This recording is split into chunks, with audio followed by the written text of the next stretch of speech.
গল্প দাদু আবার একটা নতুন ভৌতিক গল্প নিবেদন করছে। প্রেমেন্দ্র মিত্রর নিশাচর। অভিনয় ও পাঠে অংশগ্রহণ করেছেন অশোক, অভিজিৎ, মৌসুমী। শুরু হচ্ছে প্রেমেন্দ্র মিত্রের লেখা ভৌতিক গল্প নিশাচর।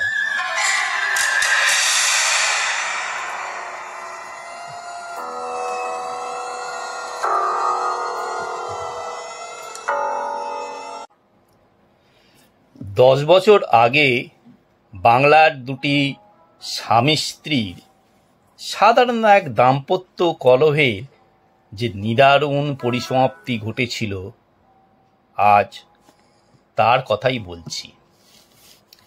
বাড়িটি তেমন ভালো নয়, অত্যন্ত জীর্ণ। সংস্কারের অভাবে তার চারিদিকের দেয়াল নানা জায়গাতেই ভেঙে পড়েছে, কিন্তু সে ভাঙা দেওয়ালের ফাঁক দিয়ে সুদূর নীল পাহাড় আর শালের জঙ্গল যখন চোখে পড়ে, তখন তার জন্য কৃতজ্ঞতা প্রকাশ করতে ইচ্ছে হয়।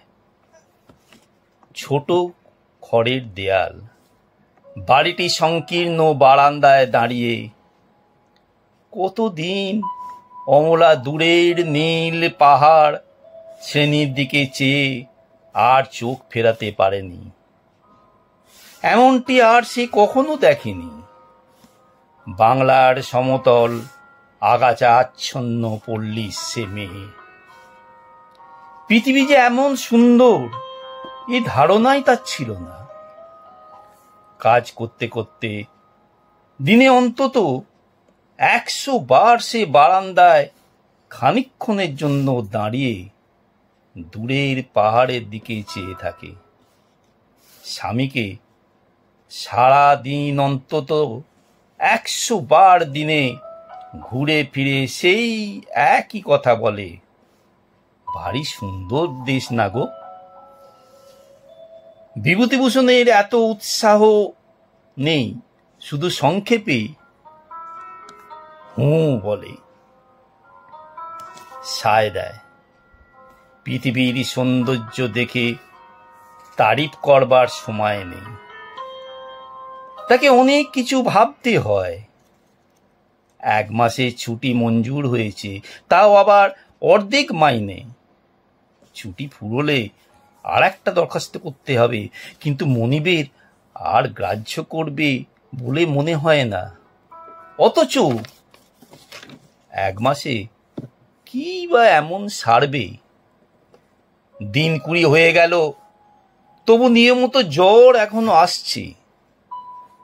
এখানকার লোকেরা বলে অন্তত 3 মাস না থাকলে নাকি এখানকার জলবায়ু ভালো করে গায়েই বসে না। কিন্তু 3 মাস ছুটি যদি না মেলে, এখানকার খরচ কুলোবে কেমন করে? সাহস করে ভগবান ভরসা করে সেই রুগ্না স্ত্রীকে নিয়ে চেঞ্জে এসেছে, কিন্তু সাহসের একটা সীমা আছে। চেঞ্জের জায়গা হিসাবে বাড়িটির ভাড়া অত্যন্ত অল্পই বটে, কিন্তু সেই অল্পই যে তার কাছে দুর্বহ বোঝা। অমলা ইতিমধ্যে আর একটি কি মন্তব্য করে সে শুনতে পায়নি। অমলা একটু গলা চড়িয়ে বলে, হ্যাঁ গা, কালা হয়েছ নাকি? এত কি ভাবছো বলো দেখি। বিভূতি একটু অসহিষ্ণু হয়ে বলে, তোমার ওই একঘেয়ে সুন্দর তা সুন্দর শুনতে শুনতে আর ভালো লাগে না বাপু। সুন্দর দেখে তো আর পেট ভরবে না। অমলা উচ্ছ্বাসের মধ্যে বাধা পেয়ে লজ্জিত হয়ে ওঠে, সঙ্গে সঙ্গে অত্যন্ত ক্ষুণ্ণ হয়। স্বামীর ভাবনা যে কি তা সে জানে না এমন নয়, কিন্তু স্বামী নিজেই তাকে বারবার সকল ভাবনা ত্যাগ করতে বলেছে। চেঞ্জে আসার কথা, খরচের কথা ভেবে সে আপত্তি করেছিল, কিন্তু নানাভাবে বুঝিয়ে তার সে আপত্তি দূর করেছে। সে সম্বন্ধে কোনো কথা পারলে স্বামী বলেছেন, ভাবনা টাবনা ছেড়ে তুমি শুধু তাড়াতাড়ি সেরে ওঠো, তার চেষ্টা করো দেখি। প্রথম প্রথম তাদের কি সুখেই কেটেছে। নতুন দেশের সৌন্দর্য বিস্ময় মুগ্ধ চোখে শুধু দেখেই নি, পরস্পরকে বলে যেন তারা ফুরাতে পারে না। কিন্তু গত কয়েকদিন হতে স্বামীর ভাবনা যেন বদলাতে শুরু করেছে। অমলার মনে হয় অবশ্য দোষ তারই, চেঞ্জেও এসে তাড়াতাড়ি না সেরে ওঠা তার অন্যায়। না সারলে টাকা খরচ বৃথাই হবে। তবু স্বামীর এ বিরক্তি সে আশা করেনি। মুখখানি ম্লান করে সে ঘরের ভিতর চলে যায়। ভাবে স্বামীর এর বিরক্তি নিশ্চয়ই ক্ষণিকে। এখনই সে অনুতপ্ত হয়ে হয়তো ক্ষমা টমা চাইতে আসবে। না, রাগ করে থাকবে না, কি একটা মজা করবে। শুধু সৌন্দর্য দেখেই যে একদিন সে সব ভুলতো, পেট ভরাবার জন্য ব্যস্ত হতো না, তাই স্মরণ করে দেবে। কিন্তু অনেকক্ষণ কেটে গেলেও বিভূতির আসার কোনো লক্ষণ দেখা যায় না। অমলা রাগ করবে না ভেবেছিল, সেই জন্যে বোধহয় তার অভিমান হঠাৎ প্রচণ্ড হয়ে ওঠে। অকারণে স্বামীর সামনে গিয়ে দু চারবার যাতায়াত করে তারপর সে ঘরে এসে হঠাৎ খিল দেয়। দরজায় খিল দিলে কেন গো? কি হলো আবার? অমলা সাড়া দেয় না। বিভূতি দু চারবার কড়া নাড়ে। খোলবার জন্য অনুরোধ করে। কি হলো? হ্যাঁ, কি হলো গো? তারপর বিরক্ত হয়। মেয়েদের কোনো কাজের যুক্তি খোঁজার নিষ্ফলতা সে অনেকদিন আগেই উপলব্ধি করেছে। খিল খুলতে পিড়াপিড়ি করলে বেশি দেরি হবে, একথা বুঝে সে নীরবে খানিক বাদে নিজের কাজে চলে যায়। কিন্তু ঘণ্টাখানেক বাদেও ফিরে এসে দরজা বন্ধ দেখে তার রাগ হয়। এতটা বাড়াবাড়ি কিসের জন্য? বিরক্তি হয়ে বলে, সন্ধ্যা হয়ে এলো, বেড়াতে যেতে হবে না? খিল দিয়ে ঘরে বসে থাকলে কি শরীর সারবে? এবার ভিতরতে অমলা উত্তর দেয়, আমি বেড়াতে যাব না। এ পোড়া শরীর চিতাতে পুড়লেই একেবারে সারবে। এই কথা শুনে বিভূতির রাগ বাড়ে। কড়া নেড়ে উচ্চস্বরে বলে, ওসব ন্যাকামি রেখে তাড়াতাড়ি সাজ পোশাক শেষ করে ফেলো দেখি। অন্ধকার তো হয়ে এলো, আর বেড়াবার সময় কই? অমলা তবুও দরজা খুলল না। তার অশ্রুরুদ্র কণ্ঠে শোনা যায়, আমি হয়েছি তোমার আপদ বালাই, মরলেই তোমার হাত জুড়ায়। উঠতে বসতে দাঁত খিজবে যদি, তাহলে চেঞ্জে আসার দরকার কি ছিল? কি হবে আমার শরীর সেরে? বিভূতির আর সহ্য হয় না। বেশ, কাঁদো তাহলে ঘরের ভেতরে বিনিয়ে বিনিয়ে। আমি একাই যাচ্ছি বেড়াতে। এই বলে রাগে এসে বের হয়ে যায়। বেড়াতে অবশ্য তার ভালো লাগে না। বাড়ির কাছে একটা পাথরের ওপর বসে মেয়ে জাতটা এই অবুঝ অভিমানের কথাই সে ভাবে। এত রাগারাগি করবার মতো সে কি বলেছে? আর যদি একটা রুড়োর কথা মুখ দিয়ে বের হয়ে গিয়ে থাকে, তার জন্য কি সন্ধ্যাটা মাটি করতে হয় এমন করে? আর কটা দিনই বা আছে। এখানের প্রত্যেকটা দিন যে তাকে কি মূল্যে কিনতে হচ্ছে সে ভালো করেই জানে।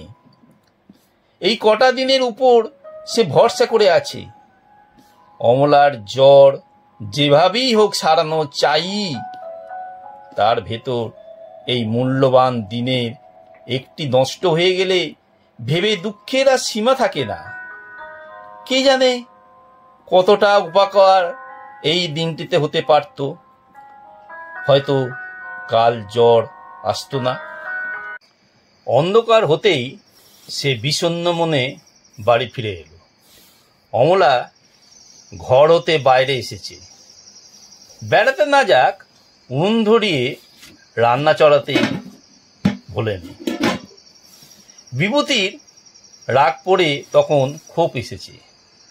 কাছে গিয়ে সে অত্যন্ত স্নেহের বলে, মিছিমিছি রাগ করে আজ বেড়াটা গেলে না? বেড়াটা নষ্ট করে কি হলো বলো দেখি? তুমি ভারী অবুঝ। অমলা কিন্তু ফোঁস করে ওঠে, তিক্ত কণ্ঠে জবাব দিল, যাও, আর সোহাগ করতে হবে না, নিজে বেরিয়ে এসেছো তো, তাহলেই হলো।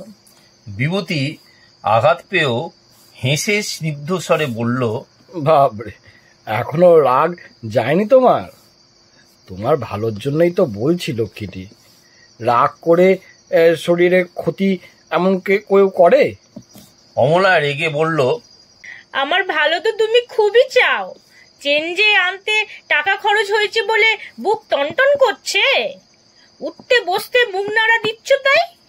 অন্যদিন হলে এর চেয়ে অনেক বেশি হয়তো বিভূতিকে সহ্য করত। হয়তো আর একবার মান ভাঙাবার চেষ্টা করলেই সব গোলমাল মিটে যেতে পারত। কিন্তু আজ তার হঠাৎ রাগ চড়ে যায়। চিৎকার করে বলে, তোমার জন্য টাকা খরচ হয়েছে বলে আমার বুক টনটন করছে? কি বললে তুমি? করছেই তো। বিভূতি গলা চড়িয়ে বলে, করবে নাই বা কেন? টাকা রোজগার করতে মেহনত হয় না? অমনি আসে নাকি টাকা? চেঞ্জে এসে ঘরে খিল দিয়ে থাকবে তো টাকা খরচ করার কি দরকার ছিল? আমি তোমায় চেঞ্জে আনতে তো স্বাধীনই। বিভূতি সে কথায় কান না দিয়ে ধরা গলায় বলে যায়, বিয়ে হবার থেকে জ্বালিয়ে পুড়িয়ে মারলো। মরবে তো জানি, তার সোজাসুজি আগে থেকে মরলে তো আর আমার এত ঝঞ্ঝাট পোয়াতে হয় না। অমলা সবেগে স্বামীর দিকে ফিরে দাঁড়ায়। আমার জন্য তোমায় ঝঞ্ঝাট পোহাতে হচ্ছে? অন্ধকারে বিভূতি মুখ নিচু করে দাঁড়িয়ে থাকে, উত্তর দেয় না। স্বামীর দিকে চেয়ে খানিকক্ষণ দাঁড়িয়ে থেকে অমলা রুদ্ধ কণ্ঠে বলে, বেশ, আজই তোমার সব ঝঞ্ঝাট চুকিয়ে দিচ্ছি। অন্ধকারে অমলা খোলা দরজা দিয়ে হঠাৎ বের হয়ে যায়। বিভূতি এগিয়ে ধরতে গিয়েও বোধহয় কি ভেবে আবার ফিরে বসে পড়ে। অমলা ছেলেবেলা থেকে ভয় কাতর কি সে জানে। রাগ করে বের হয়ে গেলেও বেশিক্ষণ সে থাকতে পারবে না, এখনই ফিরবে। কিন্তু একটু একটু করে অনেকক্ষণ কেটে যায়, তবু অমলা ফেরে না। বিভূতি এবার ভীত হয়ে ওঠে। দরজার কাছে এগিয়ে গিয়ে কাউকে দেখতে না পেয়ে মৃদুস্বরে ডাকে, অমলা, অমলা। কোনো সাড়া শব্দ নেই। বিভূতি আরো জোরে স্ত্রীর নাম ধরে ডাকে, অমলা, অমলা।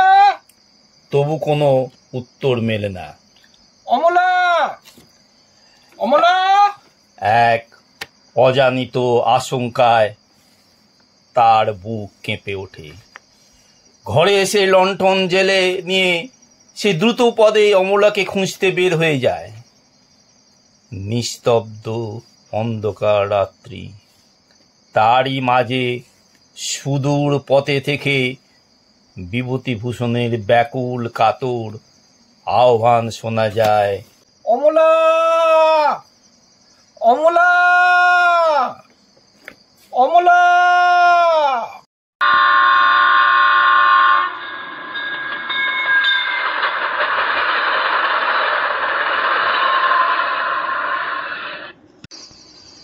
ঘাটশিলার স্টেশনে বসে গভীর এক অন্ধকার রাত্রে আমরা বিভূতি অমলার দাম্পত্য কলহ জীবনের এই কাহিনীটা শুনছিলাম।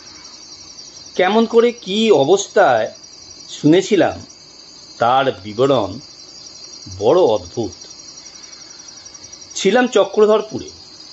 হঠাৎ রমেশের খেয়াল হলো অন্ধকার রাত্রে মোটর করে গেলুডিতে গিয়ে বিবাসকে চমকে দিতে হবে।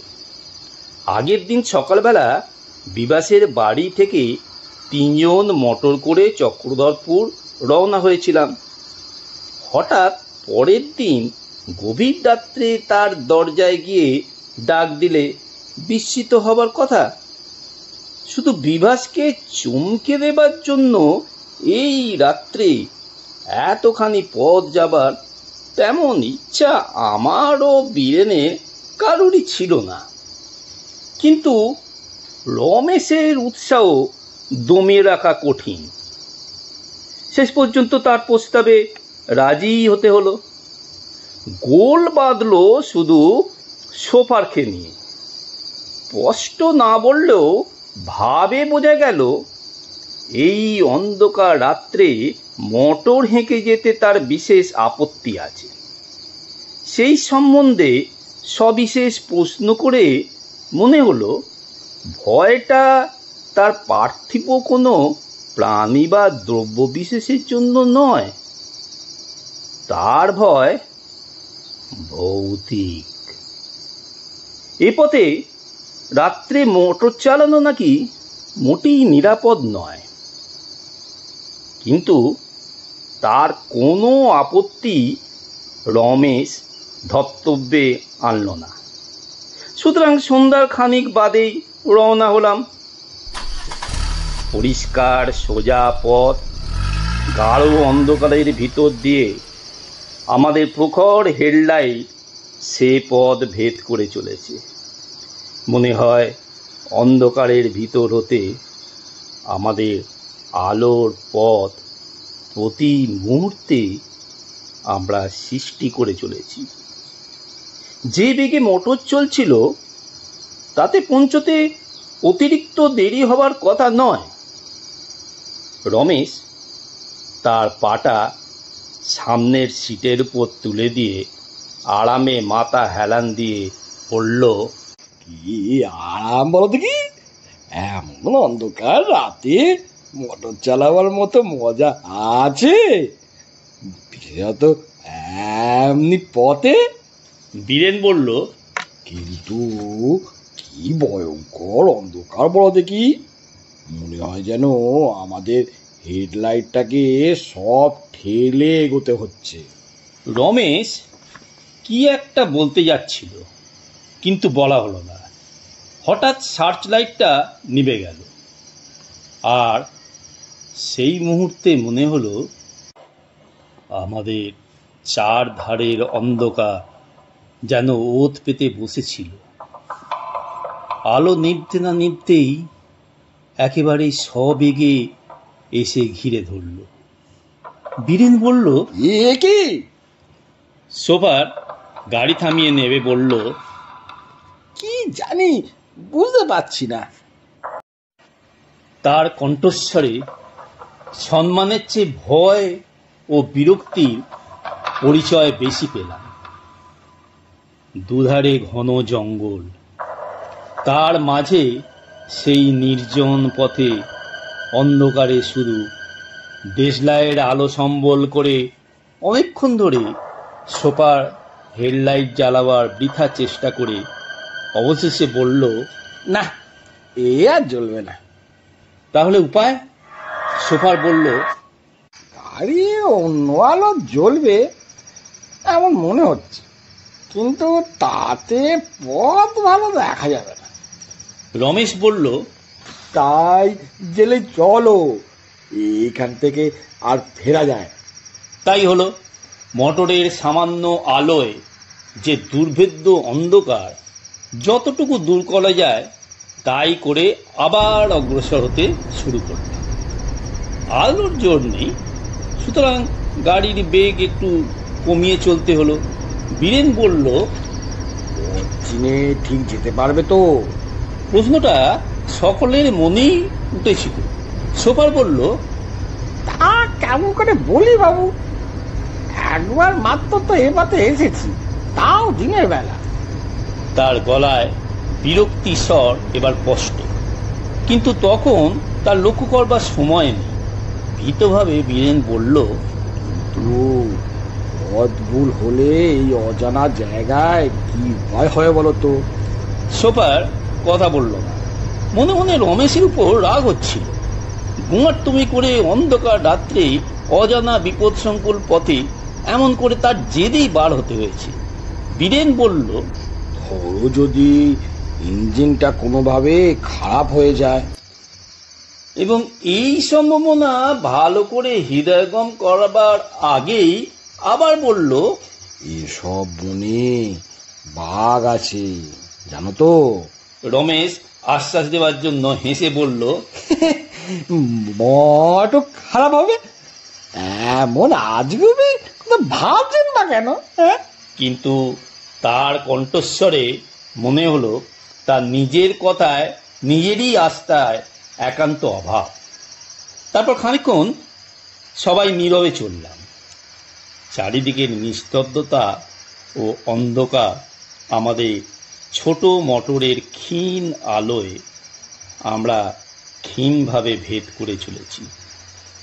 পাশের গাঢ় কৃষ্ণবর্ণ জঙ্গলের আবছা মূর্তি যেন এই উপদ্রব প্রতি পদে ভ্রুকুটি করছে মনে হলো।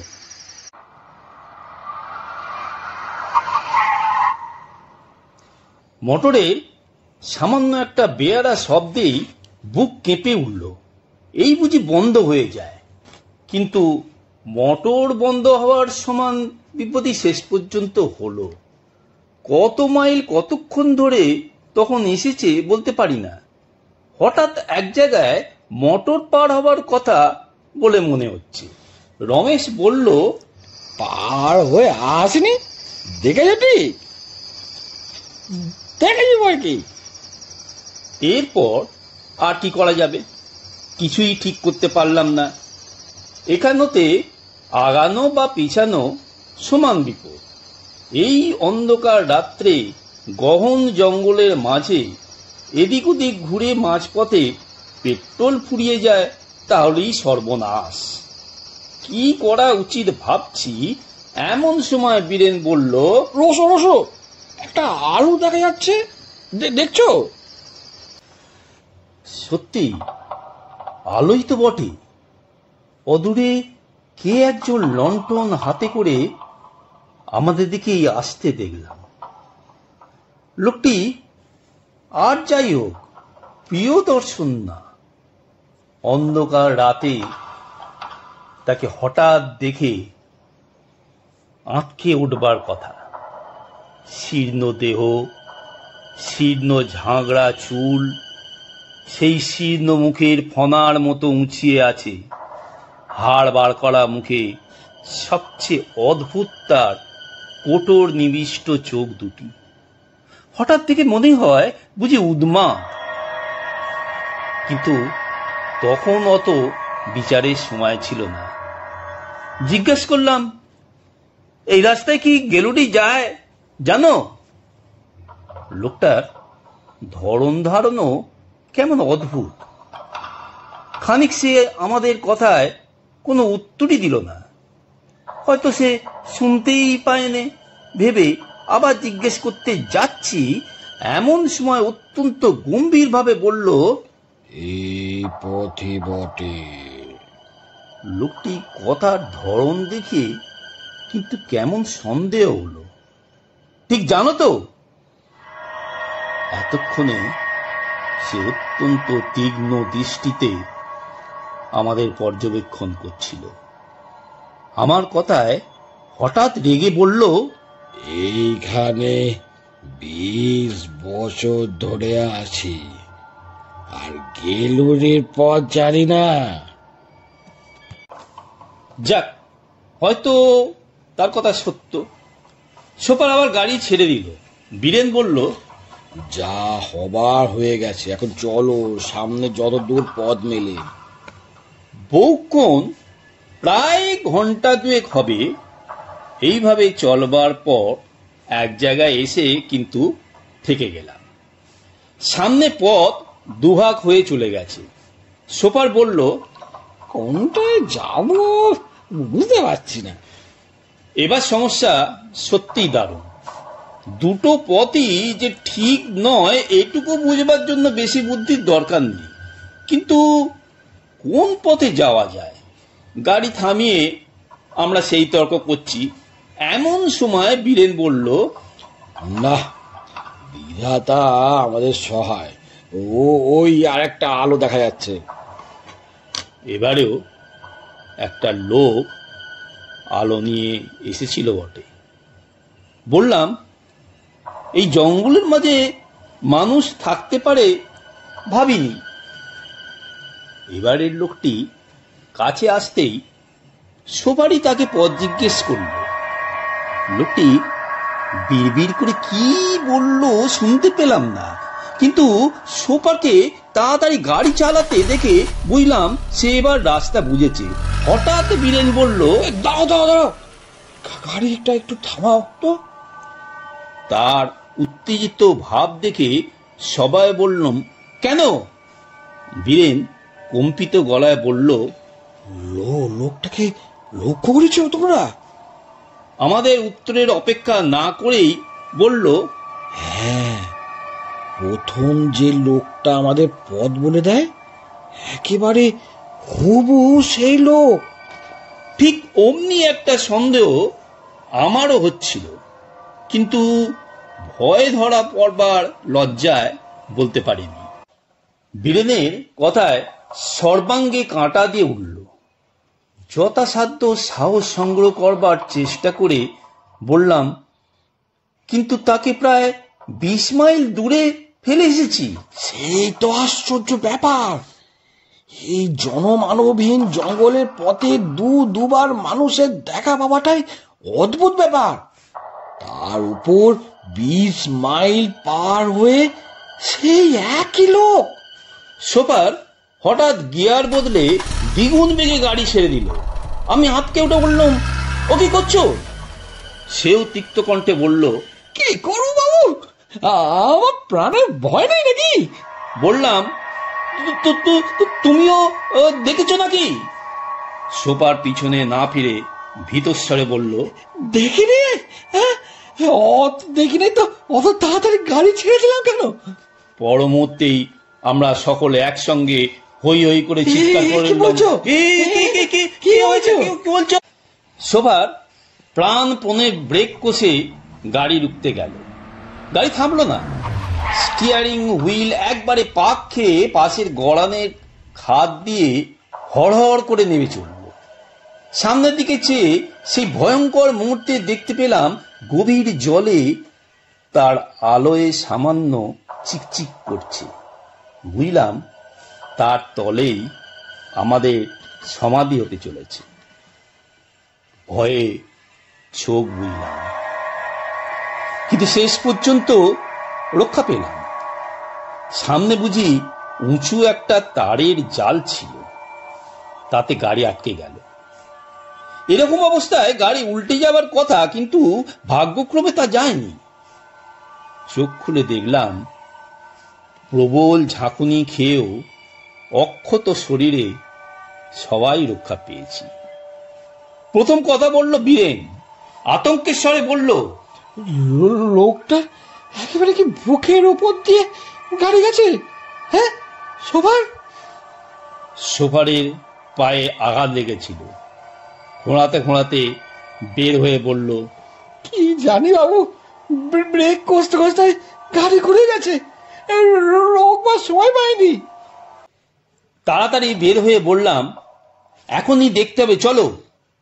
সবাই মিলে উপরে উঠে আসলাম, কিন্তু আশ্চর্য, তন্ন তন্ন করে চারিদিক খুঁজে কাকেও দেখতে পেলাম না।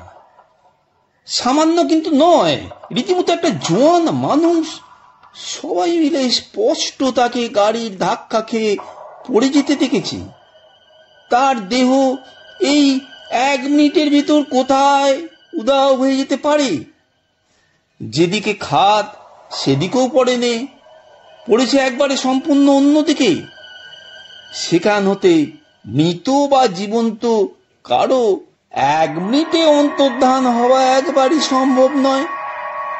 বীরেন বলল, তাহলে আর কি?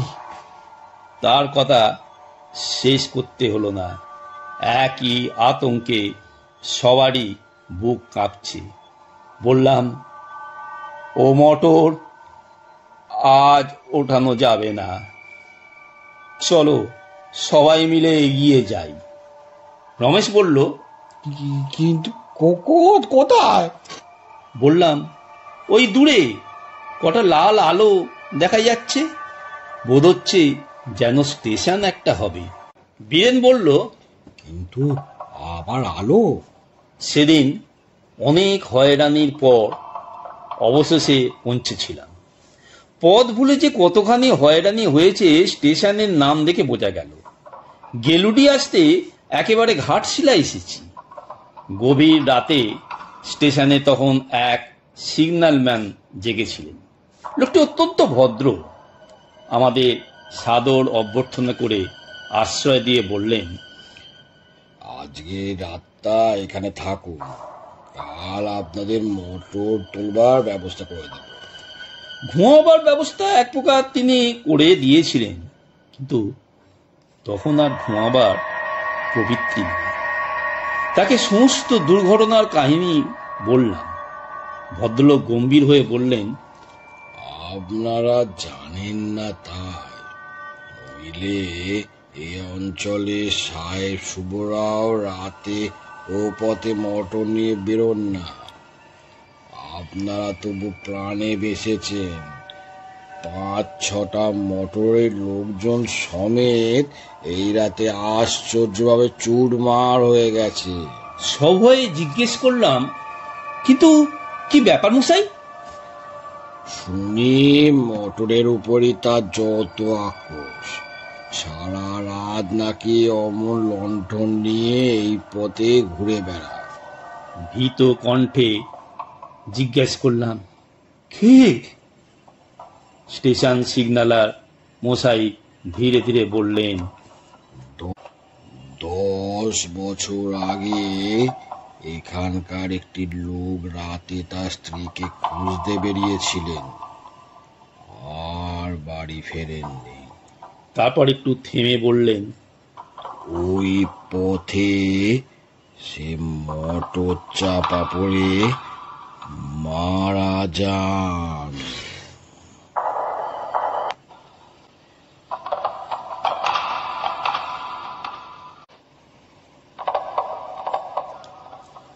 এতক্ষণ ভৌতিক গল্প অবলম্বনে প্রেমেন্দ্র মিত্রর লেখা নিশাচর শুনছিলেন। গল্পটি ভালো লাগলে সাবস্ক্রাইব ও কমেন্ট করবেন। আগামী সপ্তাহে আরও নতুন গল্প আসবে, শুনতে থাকুন।